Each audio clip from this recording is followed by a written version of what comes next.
Welcome. Congratulations. One question each. Please raise your hands. Please be succinct. Lucas.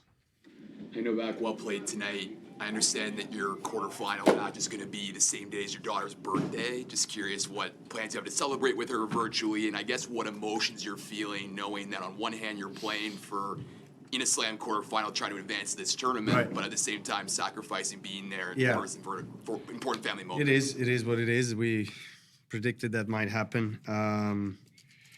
Yeah, she was not very happy about it, me being absent from the birthday party, so don't remind me of that, please. But I'll try to win.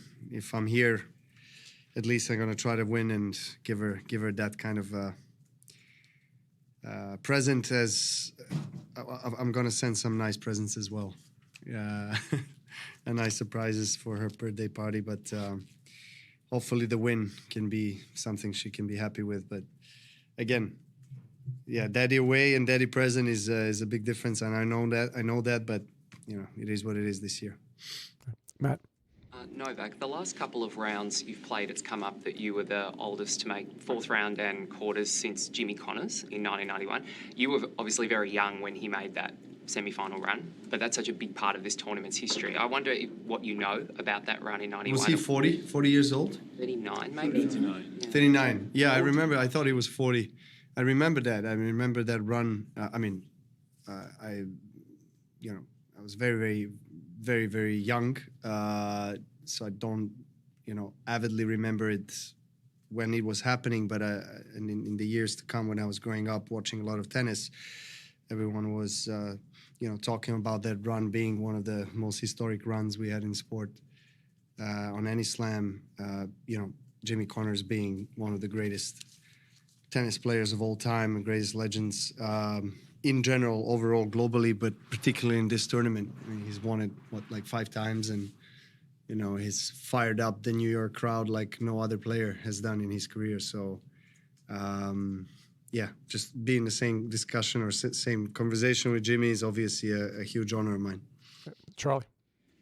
Novak, can I ask another historical one? Your memories of your final here against Andy in 2012, a match we've heard a lot about from his perspective. I just wondered what your main memories are of that match. I was 2-0 down. I came back, I played a great third and fourth, and then lost in the fifth. I remember it was probably the windiest US Open I've ever played. In semifinals, I remember that day, I think I lost the first set against Ferrer, where I was, double breakdown, and then something happened that never happened to me, or I don't think to any other player before, which was the evacuation was called, so we had to evacuate and leave the stadium as soon as possible because of the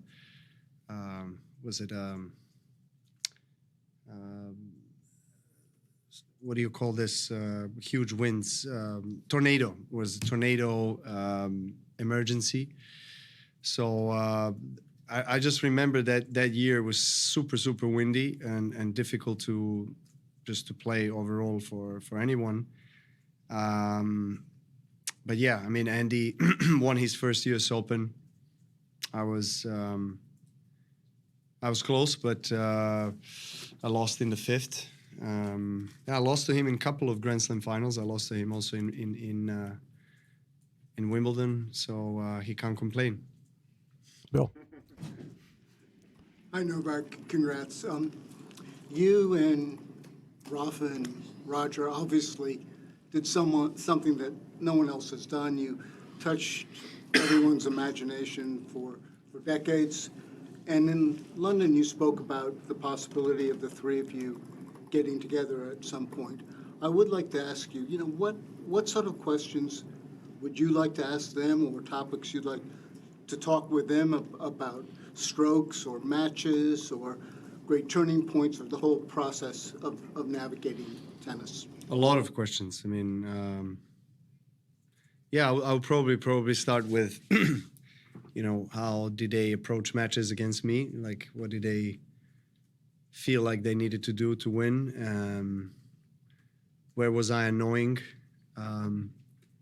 And just how would they train? How would they mentally prepare?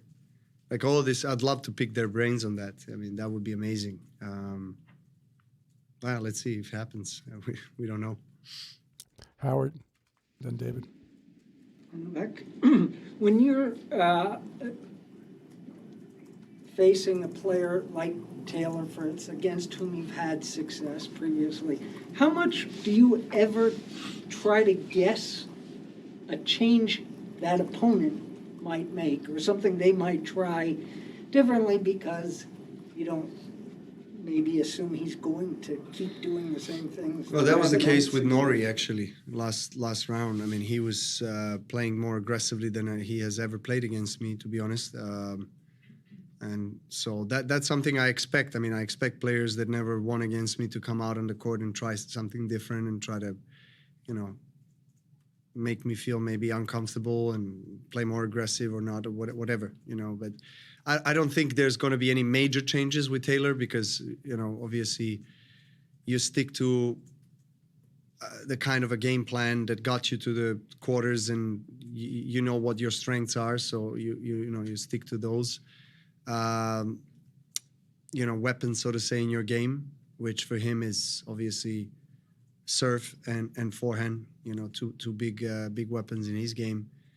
And I think over the years he has improved with his movement a lot. Backhand is also very solid, very flat. And for a big guy, he moves really well. I think it's quite underestimated how well he's moving, particularly the last couple of years, which was something that was probably missing in his game from before. And that's what got him to finals and several semifinals of the Grand Slam. And he's knocking on that door. So obviously final stages of the tournament, quarters, we played in quarters before here some years ago. It was a day match, I remember, but now it's going to be a night match, obviously different conditions. I don't know. I mean, that's what I hear. It's going to be a night match, maybe not. I don't know, but let's see. I mean, I would like to play night. That would be great because I've been playing really well at night. Let's see what happens. Whatever it is, in the end of the day, I know what I have to do and how to execute my game plan. Obviously that's something that is unpredictable on the court. A lot of things can change and can affect the way you feel, the way you play. But what gives me a lot of encouragement right now and positivity is the way I played tonight. The best performance of the tournament so far. So hopefully I can, keep that going. We have time for two more. David, Ben. Hi there, Novak. Given the age you are now, and obviously you've had so many incredible achievements in your career, but given the age you are and what you've got ahead, if you were to win this, would this be the biggest achievement of your career? It could be, but still a very long way. For me, in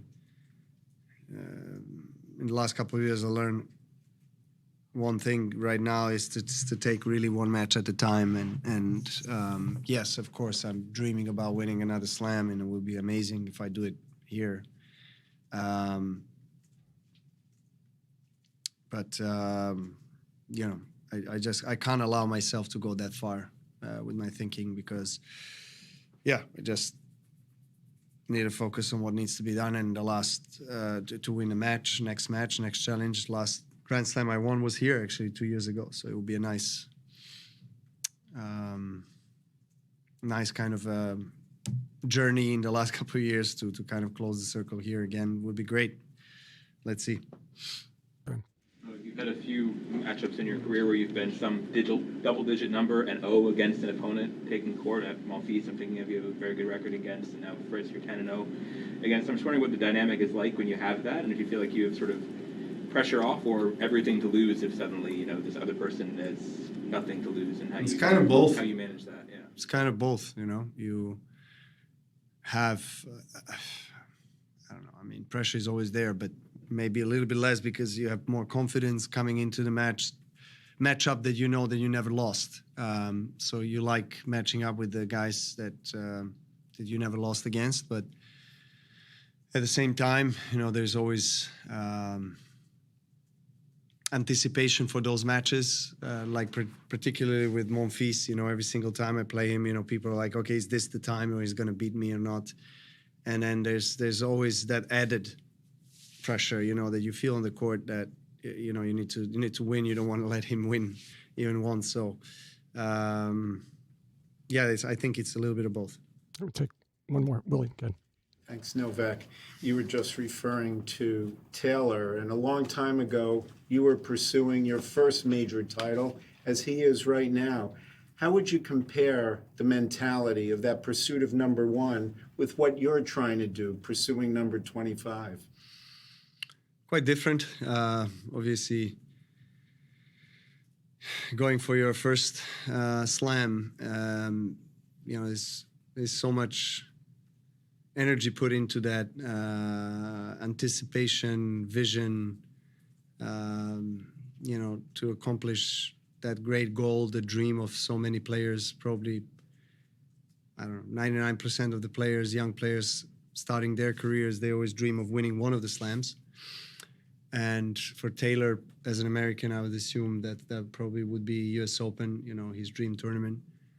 And for me, it was back in 2008 when I won my first slam. And I felt a huge relief, to be honest, because, I mean, I did it, I was lucky to do it quite early in my career.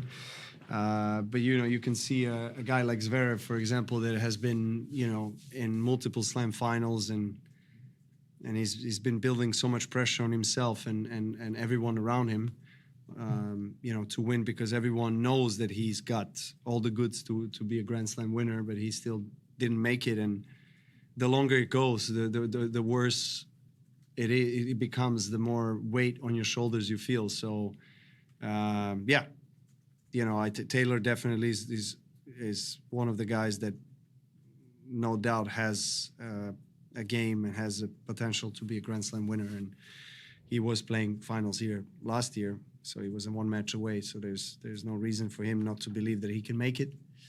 Hopefully not this year, but any other year is fine. Okay. Thank you, everyone.